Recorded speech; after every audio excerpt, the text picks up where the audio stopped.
And I wish that I would have learned this earlier in life, but I've really thought about this the last year or two. Instead of people thinking I want to go get a degree, they need to think of I want to learn skills to provide value. And that's really what all of this is about. If you're an active real estate investor and you're looking to do larger deals, you're in the right place. We are going to go and take the conceptual type of stuff that you listen to from other real estate podcasts and bring it down to the tactical, the nitty gritty, the actual actionable types of things that other real estate investors that went big did to grow their own real estate empire. You're listening to the Go Big Live podcast. I'm your host, Matt Druin. All right, everybody, welcome to the Go Big Live Real Estate Investors podcast. I'm your host, Matt Druin. Today, I have an awesomely special guest, Mr. Logan Moffett. Logan has expertise in numerous areas of real estate, including being president of the Moffett Group and managing a thriving portfolio of over 150 rental units. His main focus is on his fund that buys and operates mobile home parks, mainly in the Utah area. Beyond the professional achievements, Logan is dedicated to his community and strives to make a positive impact through volunteer work and charitable initiatives. With such a diverse real estate background and focus on helping those around him, Logan has a lot to bring to the Go Big Live podcast. Thanks a lot, Logan. Thanks for being on. Yeah, excited to be here, Matt. Yeah. So first question we ask, right? So it's a loaded question, but you were born and now you're here. What happened in Yep. between? So I was born for California, it's a small town, a town called Simi Valley, California. It's right outside Los Angeles in Ventura County. And I still have family out there. Love California. It's beautiful. Lots of great things about that area, but grew up there and grew up. I'm the sixth of seven kids in my family. So it was a wild household growing up, one of five boys. So you can only imagine. I'm the youngest boy. So I had to be tough to survive. And my mom's a teacher. My dad is actually a review appraiser. So that's what he's done for most of my life. Worked at all sorts of different companies. And so grew up in California in Simi Valley. Got into swimming and water polo in high school and had a lot of fun doing that. Did a lot with music. And right out of high school, I got a job working for LA County Fire Department in their ocean rescue division. So I worked at Venice and Santa Monica, right above the pier and all the, all the fun Ferris wheel and all that kind of stuff going on. So did that. And I did that for a summer. And then I went on an LDS mission to Honduras. And so I lived in Honduras, Tegucigalpa for 2 years. And then I came back, did another summer on the beach and started going to BYU. And I eventually got a degree in Spanish with a business minor. And I started getting introduced to sales. And instead of going back to the beach, which was the best job in the world, right? I mean, it was amazing. I was on the beach all day. It was great. But instead of doing that, I actually went and did door-to-door sales, selling security systems in Texas and Louisiana. And being in Honduras, I got a lot of experience seeing true poverty, seeing just a very basic economy, issues with, collecting taxation. So there's no service. I mean, all these things that you don't think of in the United States. And then doing summer sales, knocking on doors out in Texas and Louisiana, I started realizing there's a lot of parts of our country that are underinvested, that are dying. I mean, the demographics are bad. There's, growing up in a sleepy town in California, that was very much a bedroom community, to going to seeing, hands-on this experience of what the reality is of this world, of this country. How many people live in mobile home parks, in affordable housing, all of that. So I started collecting all of these different experiences. At the same time, I learned how to grind, how to focus my energies. If you've ever done summer sales or door-to-door sales, you realize it's a whole different animal. I had 4 or 5 friends come out and they all went home within about a month. I mean, within a few days, most of them went home, but I had one guy that stuck it out for a month. And I started realizing that I could work really hard, and I'm okay working hard. I don't mind working hard, working smart, putting in the time, sacrificing now so I can build something. And that was what my mind started doing. I started realizing, let's sacrifice now. Let's work really hard now. Let's earn it. And I started realizing that doing, in Honduras, seeing that very basic economy. I started learning that, knocking on doors, realizing if I could sell a security system, I make like $500. Mhm. And then what it really came down to in the end was this idea of, I want to work in sales. I want to work really hard, and I want to put money in real estate. Mhm. And so all this time, all these experiences in my life, that's what it kind of came to. And I decided the very end of my college time in college, I realized I'm going to get my real estate license. I'm going to learn how this works. And I stopped doing summer sales door to door. I had done some things in call centers and made okay money to get through school. And, it came down to, okay, I'm going to do this. I'm going to learn how it works. I'm going to keep working in sales. I don't care what I have to sell as long as it's ethical and legal. I will Mhm. sell it, make as much money as I can. And I'm going to buy real estate. And I got my license because I wanted to learn how it worked. And honestly, looking back, if I didn't get my license and the experience I had from doing that, I have no idea how I would have ever invested correctly Mhm. because because I was so detached, right, from the reality of really what real estate investing is, and that hands-on approach. And in 2015, I got my real estate license. So I graduated college in 2014, got my license in the beginning of 2015. And I started working and generating leads and making some money. And then 2016, I bought my first, March of 2016, I bought so a year after getting my license, almost to the day, I bought my first house, my first rental property. Mhm. And I lived in it. I got married in May. So a few months, like a month roughly after that. And so we'd been looking at student housing. It was just all expensive. And I had this idea, like, I gotta get some rental properties before I have kids, before I get too far in life. I gotta get, because that compounding, right? That Mhm. long-term gain. And so we bought that house and we still own it today. It's a great rental. It's right next to BYU. Mhm. And from there, we bought a small mobile home park with a partner. I started getting involved in some of these small development deals, did a flag lot, got approvals on a 23 unit apartment complex or condo complex, and sold that. And I started generating some money on the real estate side. And then I continued buying properties. And I learned a few tricks along the way that allowed me to buy more and more. I learned a lot about seller financing. I learned a lot about just how to create win opportunities for everybody. And that has been really what has allowed me to do what I've done. Within about 4 years, I went from probably somewhere around 15 units roughly, which sounds like a lot, but when you buy multifamily, you can get some multifamily isn't as expensive as other multifamily. But I went from there to, 10x to 154 units today. And we're always buying. My goal is to be buying 1 to 2 communities a month. Mhm. Wow. So yeah, I mean, it's a lot of people look at the unit count, they look at all of that, but really for us, it's the vision, it's the mission, what we're doing. And our niche and our, my life has led up to this point of really focusing on small and medium-sized mobile home parks. Absolutely. So I want to back up a little bit because there's a little theme that you touched on in terms of Yeah. sacrificing now to basically for later on, right? For posterity.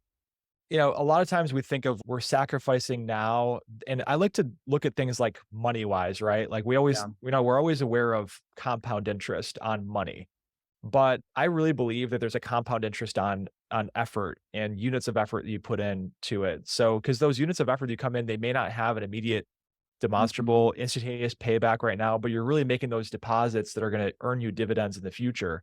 So, I know, where did you adopt that sort of like long-term mentality? Because a lot of people that are in sales are really transactional oriented, and Yeah. I put the work in, I want to close a deal, I want to get paid, I want to get paid. You kind of had a different approach on that. Tell me about that.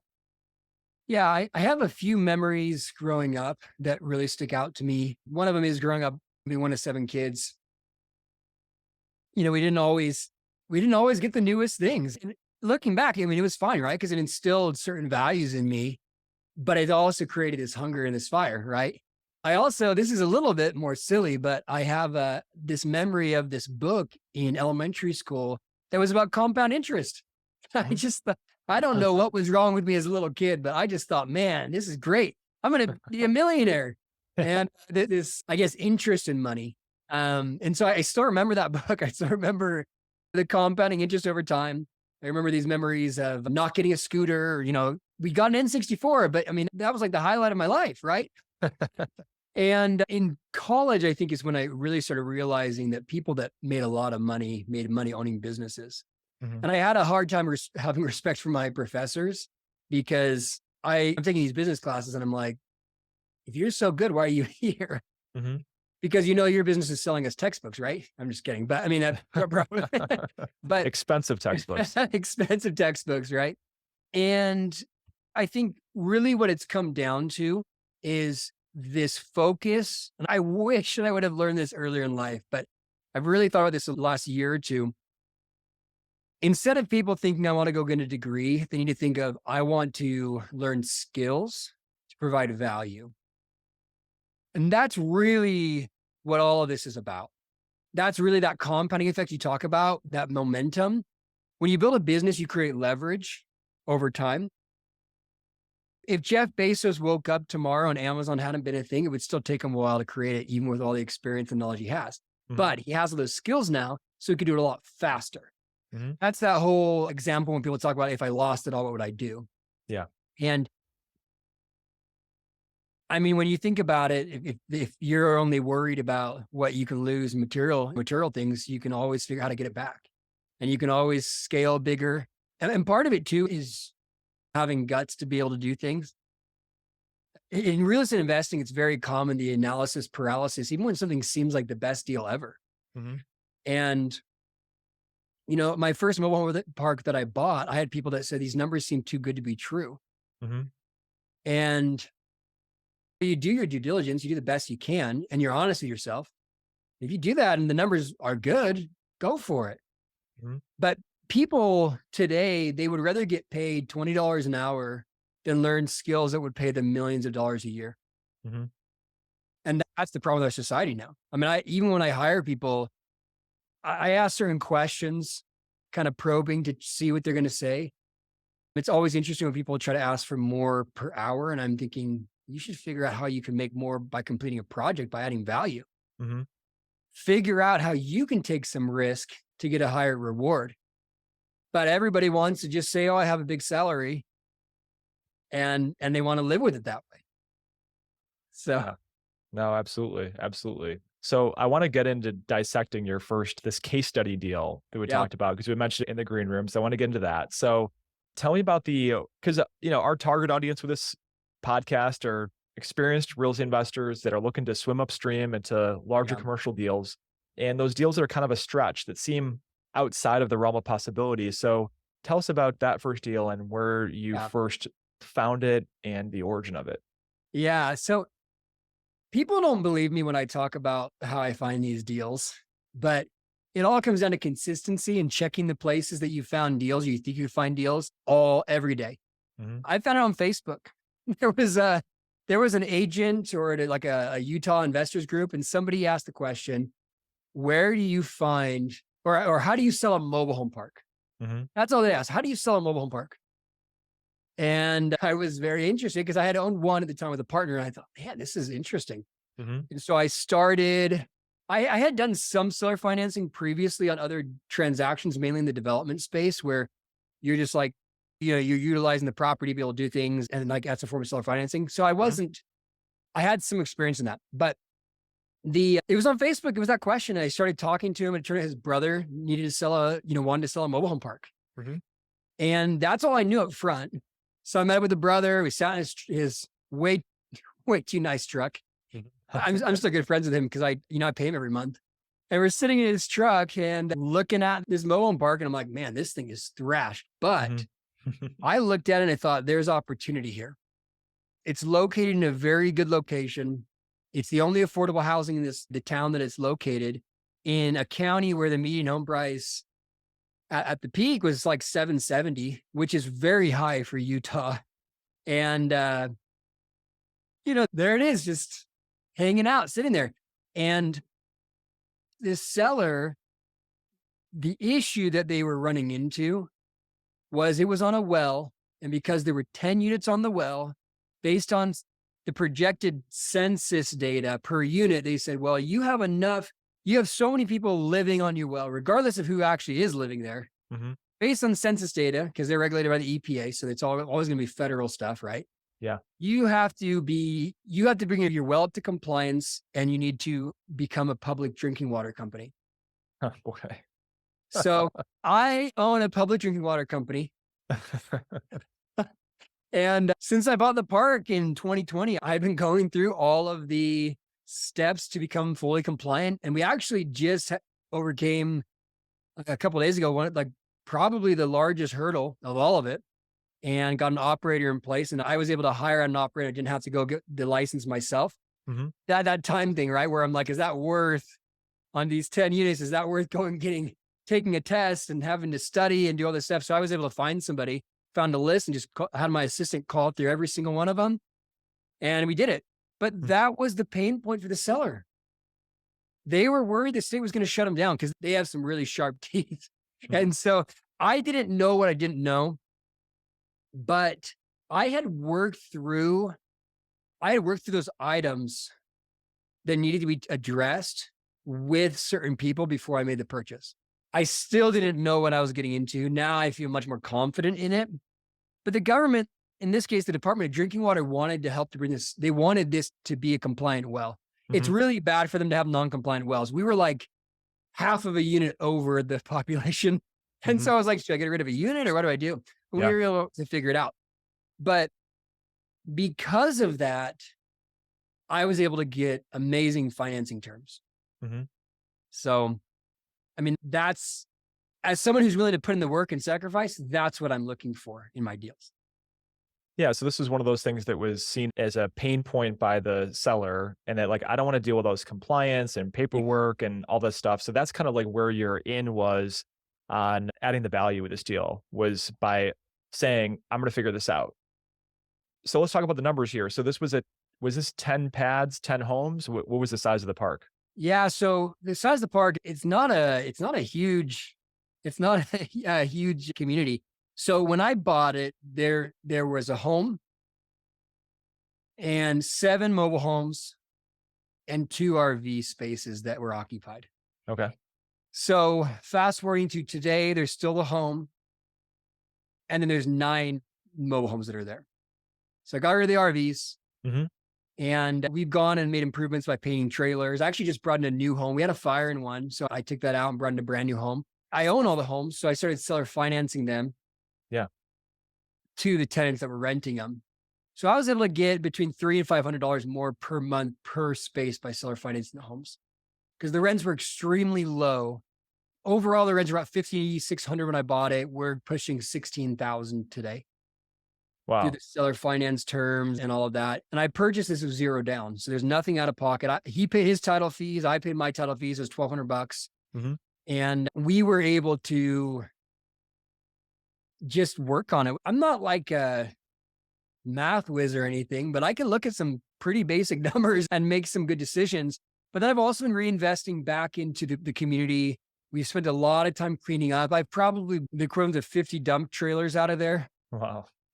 So a lot, including that burnt out home. But we've done a lot. We had a whole, we actually had somebody in one of the RV spaces. They had built an illegal structure on the RV. Yeah. And they had a licensed contractor who did it and everything. And it was big. It was like, I tore down a house basically by bare hands and like hammers and stuff. And that's actually the only eviction I've ever had to do, was that tenant that I inherited. Out of 154 units, I've never had to do an eviction besides that one. But we've done a lot to clean up the park. Our next big steps are enforcing parking, because it's a small area, and probably trying to turn over a few tenants for some tenants that will make our lives easier. Yeah. So let's talk about the seller financing, because I always ask the guests on the show, what was the capital stack? How much equity you had to bring to the table? How much debt you had to bring to the table? How'd you raise the equity?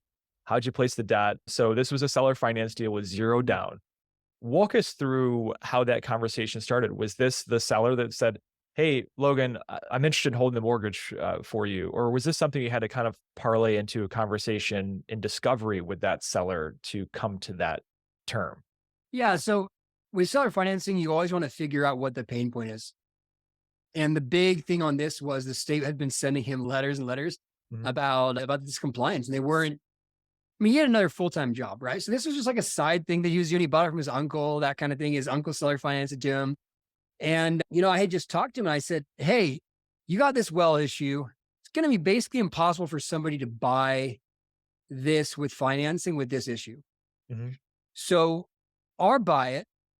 I got to put a bunch of work into this. Man, you senators always want to get some cash, right? But I was like, look, I'm going to have to get this thing compliant. I'm going to have to spend a lot of money in this park.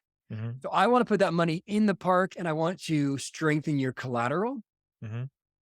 and I'll pay you every month. And we decided on $3,000 a month for 30 years. And after 3 years, if he calls it due and payable, I have 18 months to pay him off to go and refinance. Ooh, that's interesting. So it is a 30-year term, but it's callable in 3 with 18 months Yes. notice. Okay. But they can only give me the notice at year 3 and after.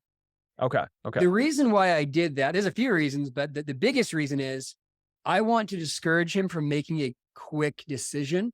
Mhm. When I have 18 months to give him his money, he's not thinking, oh, I want to call this due and payable to go and buy a house or buy a truck or something, go on Mhm. vacation. It's way too far out for him to think that way. So you avoid a lot of the reactionary, emotional conversation with the seller who wants to get paid money Mhm. when you say, hey, look, I got 18 months to do this and it's a 4.4% interest rate over 30 years. I'm going to take as much as I can out of that. Mhm. So it's 4.4% interest, 30-year amortization, Yep. correct? Mhm. Okay.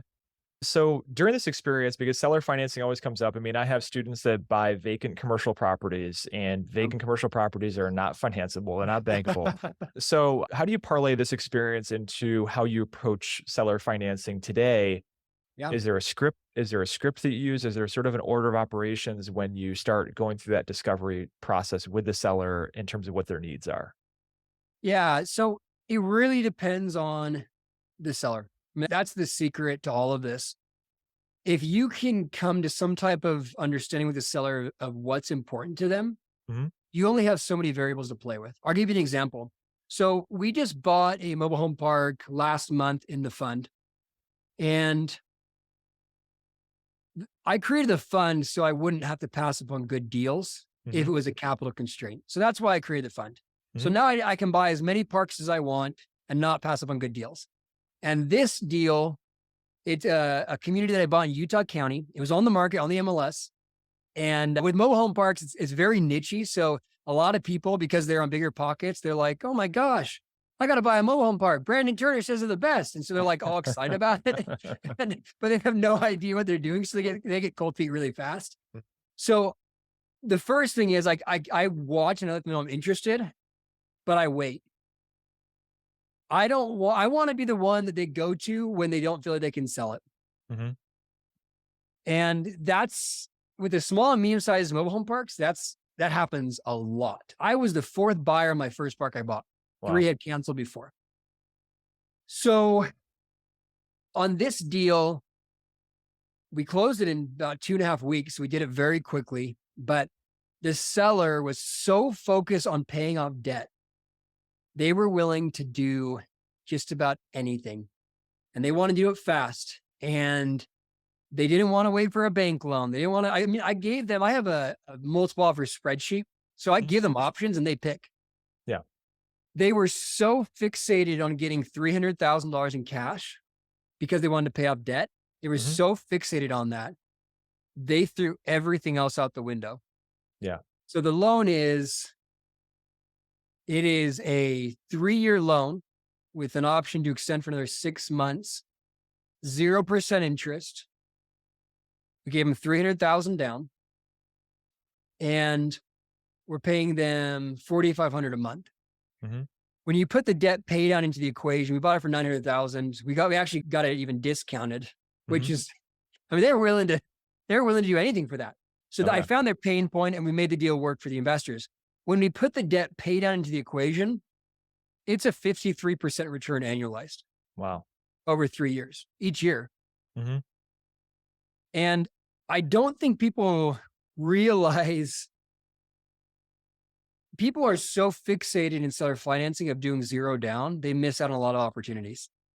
And you just got to look at how much money you can create off the money you put in. Mhm. And when you're starting out, you might not have the money, So you might have to partner with people. But if you can learn the skills, going back to skills, if you can learn the skills to operate, operators are the hardest, good operators are the hardest skill to find out of anything. Mm-hmm. A lot of people have money. Doctors have money, lawyers have money, retired people have money. Lots of people have money. Not a lot of people have the skills to be a good operator. Mm-hmm. So I kind of want to touch a little bit on that theme around problems and pain points, that sort of thing. A lot of investors, when it comes to raising capital or deal sourcing, is they have like a box in their mind, right? And if it doesn't fit into the box, then it doesn't go. It sounds like what you do is you find out where the problem is and then draw the box around the problem. Yeah.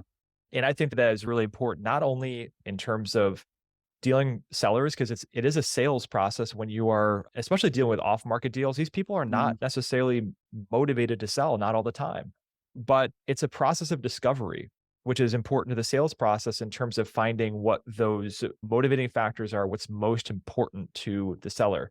Same thing with investment partners. I don't go and present an opportunity to an investor without going into discovery with them first to finding out what makes them tick. So how do you go about doing that with the sellers? It sounds like you have a tool, which is this like multiple offer spreadsheet. I had a student last week. We were underwrote a deal with him, and he's like, "What should I offer?" I was like, well, "Make them 3 offers, X, Y, and Z, and see kind of where they pull on and where there's a sort of an amalgamation of those 3 scenarios." Because a lot of times, if you're just doing one offer and you're not really taking the time to go into discovery with the seller, then you're setting yourself up for a low probability of making a deal happen. What do you say to that? Well, I don't think a lot of sellers and a lot of agents, people give real estate agents way too much credit to how much they know, especially in the mobile home park space. A lot of sellers and listing agents don't even know what you can do in a contract. So unless you're the one to educate them, they're going to have no idea, which also I try to sit down with everybody. That last deal I put together, I sat down with the sellers, the husband and wife, and the agent at their kitchen table, a block or 2 away from the mobile home park. And we just talked there, and you have to stick to your numbers. Don't ever get greedy. Don't ever get to the point where you're like, "Oh, I got to get this deal," where you start being dumb. And all of my deals have value add opportunities. So I'm also looking at it and thinking, I'm going to underwrite it here with the potential here. And I don't pay them for that potential because I'm the one that's going to create it. So like this park, for example, and even my first park, we knew there was expansion potential. My first park, we brought it from 15 spaces to 33. Bought it for $230. We got that park and 2.5, 3 acres down the street. They threw it in the deal. And it appraised, the future value in 2020 appraised at 1.8 million, not including the land, just the expansion of the park. And so really it's probably worth 2.5 million today because we got all that upside after everything in 2020 and 2021. But I'm looking for ways that I can invest my time and get paid a lot of money because I'm willing to take the risk and the sacrifice. And I think people miss that. People act like their time is so valuable when most of the time it's not, especially if you're not making anything. And like, if you're making $20 an hour or even $40 an hour or $100 an hour, when you get to the point where you can leverage other people and you can have 4 or 5 or 6 projects going on at one time that are paying you hundreds and hundreds of thousands of dollars, everything changes. But that's that operator side, right? That's the skill of being able to operate. So, we have that box. My box is, can I run this property? Can I fill vacancies? Can I run it effectively where we collect our rents? We're increasing rents over time. We have the right tax professionals in place to maximize our write-offs. Can I do that, which allows me to get the highest returns and increase my net worth the most? And that's the box that I look for. I love finding properties that have value add opportunities. I have a bunch of houses, in addition to the mobile home parks. I have a motel that I purchased, and all of these had value add opportunities. I bought that motel for $160,000. It was habitable. What can you buy for $160,000? It's got 19 units. Yeah. You can't. Or I did once, right? But that's my box. I'm looking for opportunities to use my operational skills that I've developed and I'm continually improving, and that I built out the back end to support. I have employees that support that. I'm not dealing with maintenance requests. I'm not dealing with rent collection. My employees are. Mm-hmm. So Yeah. if I can go and put a property in that box, my box, that works within our systems, I'll do it. The motel is the biggest stretch out of anything I have. And it still has worked, but it's a business. And I think that's one habit that I will add is I don't regret buying the motel, but I wouldn't buy another one probably, unless that was my thing, unless that was my niche, right? Because Yeah. I think if you look at the box, I made a deal that anything I did had to be real estate related. Mm-hmm. Anytime I've gone outside of that, I've lost money. Yeah. So I try to only focus on real estate. I thought, yeah, motel's real estate, but motel's really a business. Mm-hmm. No, absolutely. Yeah. I subscribe to the Warren Buffett philosophy of put all your eggs in one basket and watch that basket. So Yeah. we're bumping up on time with a recorded session of this podcast. So I want to ask you two questions in conclusion. One, what does that first deal do for you now financially? Yeah.